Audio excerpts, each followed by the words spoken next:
السلام علیکم ناظرین، میں اسد عباس بٹ ایڈوکیٹ ہائی کورٹ آپ کی خدمت میں حاضر ہوں نئی اپڈیٹ کے ساتھ۔ اور آج آنریبل سپریم کورٹ کے اندر کافی جو ہے وہ ایک گرم دن رہا، کافی خبریں وہاں سے ڈسکس کرنے کے لیے ہیں اور کافی اس کے اندر جو ہے پیش رفت ہوئی عمران خان صاحب کے کیس کو لے کر۔ آج وہ ڈسکس کریں گے کہ آپ گزشتہ ویلوگ میں جیسے میں نے آپ کو بتایا تھا کہ ایک جو ہے وہ ابھی پٹیشن کل گزری ہے جو آنریبل اسلام آباد ہائی کورٹ کے اندر تھی اور اس کو ایک ڈویژنل بینچ سن رہا تھا، اور ایک جو ہے وہ آج سپریم کورٹ کے اندر زیر سماعت تھی۔ اور ایک پی ٹی آئی کے جو لیگل ٹیم ہے انہوں نے آج ایک کارڈ دوسرا بھی پلے کیا۔ انہوں نے ایک نئی درخواست جو ہے وہ غالباً 14085 کے تحت انہوں نے فائل کی ہے آئین پاکستان کے تحت۔ اس کے اندر انہوں نے کہا ہے کہ جناب جو ہے وہ ہماری پٹیشن جو چل رہی ہیں اسلام آباد ہائی کورٹ کے آگے، وہ آپ ٹرانسفر کر دیں ٹو اینی ادر جج، کیونکہ جو متعلقہ چیف جسٹس ہیں اسلام آباد ہائی کورٹ کے، ان کے اوپر غالباً ان کو اعتبار نہیں رہا۔ اور یہ بھی ایک اچھا کارڈ تھا جو کہ سردار لطیف کھوسہ صاحب نے پلے کیا۔ ایک سینئر اور منجے ہوئے وکیل ہیں، کئی جو ہے وہ ہمارے صدور اور ہمارے وزرائے اعلیٰ کی وکالت کر چکے ہیں، ان کے سامنے جو ہے وہ ہسٹری ڈیولپ ہوئی ہے اور ظاہر ہے انہوں نے یہ اسٹریٹجی اچھی اڈاپٹ کی، کیونکہ ان کو لگ رہا تھا کہ آج جو اسلام آباد ہائی کورٹ کے اندر جو ہے ان کی سنوائی ٹھیک نہیں ہو رہی گزشتہ دن۔ اب وہ غصے میں بھی نظر آئے، حالانکہ ان کا بعد میں یہ کہنا تھا کہ وہ خوش رہتے ہیں، لیکن غصہ اور خوشی ایک دوسری چیز ہے۔ آج آنریبل سپریم کورٹ کے اندر جو ہے وہ معاملہ جو ہوا ہے وہ قابل ذکر ہے۔ آج ان پٹیشن لگی ہوئی تھی، یہ وہ پٹیشن ہے جو کہ پہلے اسلام آباد ہائی کورٹ کا ایک ڈیسیژن آیا تھا جس کے اندر چیئرمین تحریک انصاف جو ہے ان کا یہ موقف تھا کہ جناب ان کی پٹیشنز کو چینج کر دیا جائے، کسی دوسرے کے پاس لگا دیا جائے، اور یہ کہ ان کو گواہ پیش نہیں کرنے دیے جا رہے، یہ کہ ان کے بائسڈ ہونے کا ان کے اوپر جو ہے وہ معاملہ ہے۔ تو یہ پٹیشن آج جب آئی ہیئرنگ کے لیے تو ادھر جو ہے وہ سردار لطیف کھوسہ صاحب نے جو ہے اپنی بات کا آغاز کیا، اور انہوں نے بنیادیں جو تھیں وہ بتائیں کہ جناب اس کے اندر جو ہے وہ پہلے معاملہ میجسٹریٹ کے پاس جانا چاہیے تھا جو کہ نہیں گیا، اور ڈائریکٹ سیشن کورٹ کے پاس چلا گیا توشہانہ کا جو معاملہ تھا، اور اس کے اندر قانونی ایک سکم موجود ہے۔ پہلے میجسٹریٹ جائزہ لے گا اور دیکھے گا کہ قانونی طور پر یہ جو ہے وہ قابل سماعت چیز ہے یا نہیں ہے۔ تو ایک بنیادی جو سٹیپ نہیں ہوا، اس کے بعد توشہانہ کے اوپر جو فیصلہ آنا ہے اسلام آباد جو سیشن کورٹ ہے وہ بالکل ایک کالعدم ہونا چاہیے، اور اس کے اندر قانون کی کوئی گنجائش نہیں ہے، وہ قانون کے برعکس ہے۔ تو یہ انہوں نے کہا۔ دوسری ان کی بنیاد یہ تھی کہ جناب 120 دن کے اندر انہوں نے کمپلینٹ فائل کرنی تھی، اور یہ 3 سال کے بعد کمپلینٹ فائل کر رہے ہیں۔ تو یہ کیسا انصاف ہے جس کے اندر جو ہے وہ یہ چیز کو مد نظر نہیں رکھا گیا۔ ایک شکایت ہی جو آپ کی ایک نالش ہے وہی زائد المیعاد ہے، تو آپ اس کو کس طرح قابل پیش رفت کہہ سکتے ہیں۔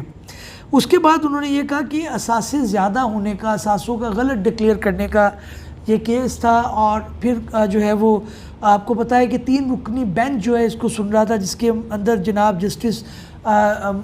جمال مندوخیل صاحب نے یہ استفسار کیا کھوسہ صاحب سے کہ جناب آپ کو جو ہے وہ فیصلے پر اعتراض ہے یا جو آپ کے خلاف درخواست فائل کی گئی تھی اس کی صحت پر اعتراض ہے؟ تو انہوں نے کہا کہ جی ہمیں دونوں چیزوں پہ اعتراض ہے، اور یہ معاملہ جو ہے وہ قانون کے برعکس ہوا ہے۔ پھر کچھ مکالمہ جو ہے وہ جسٹس مظاہر نقوی بھی تھے، انہوں نے کہا کہ جناب آپ ڈائریکٹ سپریم کورٹ کو انٹروین کرنے کے لیے کہہ رہے ہیں، تو آپ اپنی نیچے جو ریمیڈی ہے اسلام آباد ہائی کورٹ کے اندر وہ آپ کھو بیٹھیں گے، جس کے اوپر جو ہے وہ انہوں نے کہا کھوسہ صاحب نے کہ جناب ہمیں کوئی پرواہ نہیں، کیونکہ ان کو لگا کہ اسلام آباد ہائی کورٹ کے اندر شاید ان کی سنوائی نہ ہو، ان کو انصاف میسر نہ ہو، تو اس لیے انہوں نے یہ بھی کہہ دیا کہ جناب ہمیں کوئی اس سے سروکار نہیں ہے کہ ہماری ریمیڈی ایک چلی جائے گی، آپ قانون کے مطابق فیصلہ کر دیں، اور جو ہے وہ اس کے اوپر ہمیں یہی آپ سے توقع ہے۔ لیکن سب سے خوبصورت جو مکالمہ تھا وہ آنریبل چیف جسٹس اور جو دونوں فریقین تھے ان کے وکلاء کے درمیان ہوا۔ پہلے ہم بات کرتے ہیں کہ انہوں نے یہ کہا کہ جناب آپ یہ بتائیں کہ جو الیکشن کمیشن کے لائر تھے کہ جناب آپ کا موقف ہے؟ انہوں نے کہا جی تحریک انصاف کے جو چیئرمین ہیں ان کے ساتھ صحیح انصاف ہو رہا ہے، انصاف کے تقاضے پورے ہو رہے ہیں۔ تو انہوں نے کہا کہ جناب مجھے تو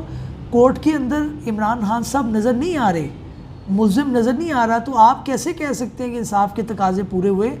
آپ نے ان کو 3 موقع دینے کے بعد ان کو سنا نہیں گیا، ان کے لائر کو نہیں سنا گیا اور فیصلہ ہاتھ میں تھما دیا گیا۔ یہ کہاں کا انصاف ہے کہ آپ ملزم کو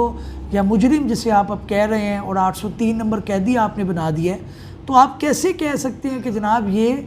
آپ کا جو فیصلہ ہے یہ قرین انصاف ہے، یہ انصاف کے مطابق ہے؟ انہوں نے کچھ برہمی کا بھی اظہار کیا۔ آنریبل چیف جسٹس صاحب نے کہا مذاق مت بنائیں عدالت کو، ہمارے ساتھ یہ مذاق مت کریں۔ اور بہرحال انہوں نے یہ بھی کہا کہ بادی نظر کے اندر بے شمار اس طرح کی گراؤنڈز نظر آ رہی ہیں جس کے اندر لگ رہا ہے کہ انصاف کے تقاضے پورے نہیں ہوئے اور چیئرمین تحریک انصاف کو جو انصاف میسر ہونا چاہیے تھا وہ ان کو نہیں ملا۔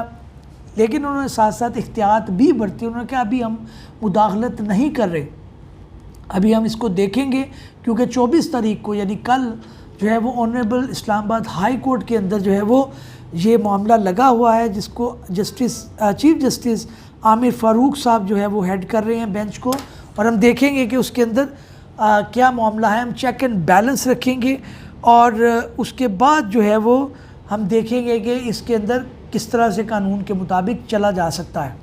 لطیف کھوسہ صاحب نے ایک دوسری آج ٹیکنیک لڑائی ہے اور اس کے اندر انہوں نے ایک اپلیکیشن فائل کر دی ہے جسے انہوں نے ڈرافٹ کیا ہے، اور انہوں نے کہا کہ جناب ہمیں جو ہے وہ جسٹس آنریبل چیف جسٹس اسلام آباد ہائی کورٹ عامر فاروق صاحب پر عدم اعتماد کا اظہار انہوں نے کیا۔ انہوں نے کہا جی کہ یہ اپلیکیشن ہے، آپ اس کے تحت جو ہے وہ ایکشن لیتے ہوئے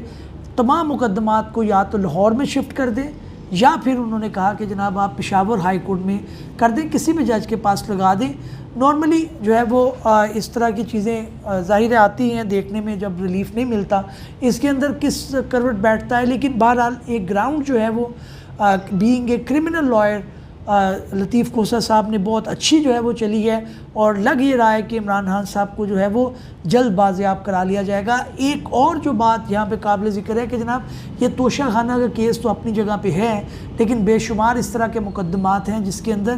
عمران خان صاحب کی بیل جو ہے وہ ریجیکٹ ہو چکی ہے اور دہشت گردی کے مقدمات ہیں۔ تو اس کے لیے بھی میں آپ کو بتاتا چلوں کہ اس کے لیے بھی انہوں نے ایک اومنی بس ٹائپ پٹیشن جو ہے وہ فائل کر دی ہے۔ آنریبل گزشتہ دنوں میں کی تھی، پہلے بھی میں رپورٹ کر چکا ہوں، بتا چکا ہوں۔ اس کے اندر انہوں نے یہی کہا تھا کہ جناب انہیں کسی مقدمے میں اریسٹ نہ کیا جائے اور متعلقہ عدالت تک جانے تک ان کو جو ہے وہ اریسٹ نہ کیا جائے اور یہ اپنے مقدمات کا فیصلہ کر سکیں۔ اب کل بڑا امپورٹنٹ دن ہے عمران خان صاحب کے لیے۔ کل ان کی جو ہے وہ سنوائی ہونی ہے اسلام آباد ہائی کورٹ کے اندر، اور آنریبل چیف جسٹس اس کو سنیں گے اور اس کے اندر دیکھا جائے گا کہ جناب یہ کیا معاملہ ہوا۔ اب جو چیف جسٹس جو عمر عطا بندیال صاحب ان کی طرف سے جو کمنٹس آئے ہیں اس کو مد نظر رکھتے ہوئے اب جو ہے وہ